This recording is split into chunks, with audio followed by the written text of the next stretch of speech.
Welcome back in this morning's Fitness Friday. Fit or fiction? We have all heard the fitness myths from one time or another, but can believing in them interfere with diet and exercise results? So here with the answer this morning is Wink News fitness expert Mike Drum. Good morning, Mike. Good morning. Okay, so I'm going to go through these one by one. There are 5 of them. The first one is, will I burn more fat if I exercise on an empty stomach? Now this one's actually true. You will burn more fat when you exercise on an empty stomach, but that's basically going to come between when your body is burning calories, you burn carbohydrate calories and fat calories. If you're on an empty stomach, it's going to take more of that from the fat storage. I would think that if you hadn't eaten before, you may, burn out more quickly. Is that not true? That's absolutely true. I find that I can do my 30-minute or 35-minute workouts, no problem on an empty stomach. If you're going to do anything longer than that, maybe a long bike ride, you should fuel up before you go. Yeah, get some protein to get you going. All right, number 2, the best way, this is my favorite, the best way to reduce the hips, glutes, or abs is to perform exercise to isolate just that area.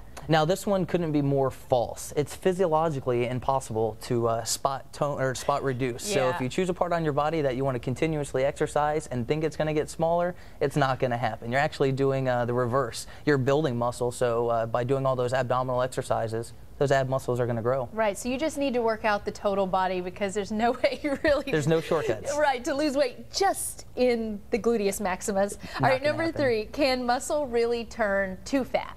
Now this one is false as well. Muscle and fat are completely different types of materials inside of your body. Now whereas you might lose muscle in one place and accumulate fat, the fat cells might grow, it's not an actual difference changing. The fat's not going to change into muscle, the muscle's not going to change into fat. Now the 4th myth is very interesting because I'm sure you hear this a lot.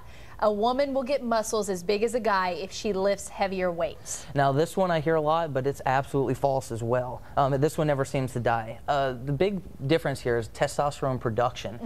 Males produce probably 3 times, 4 times as much as women do. And that's what builds the muscle whenever you're working out. So whereas a woman can get lean, very muscular by no means, and strong, you're not going to get the same kind of muscular size as you would male versus female. But sometimes you do see those celebrities, that have like those really bulky arm muscles, and sometimes they look kind of scary. Those women are really working out hard. So if an average woman is saying, I don't want to do strength training or lift weights because I don't want to bulk up, that's not going to happen to the average person who's doing, a normal amount. Not going to happen. That sounds more like an excuse to me.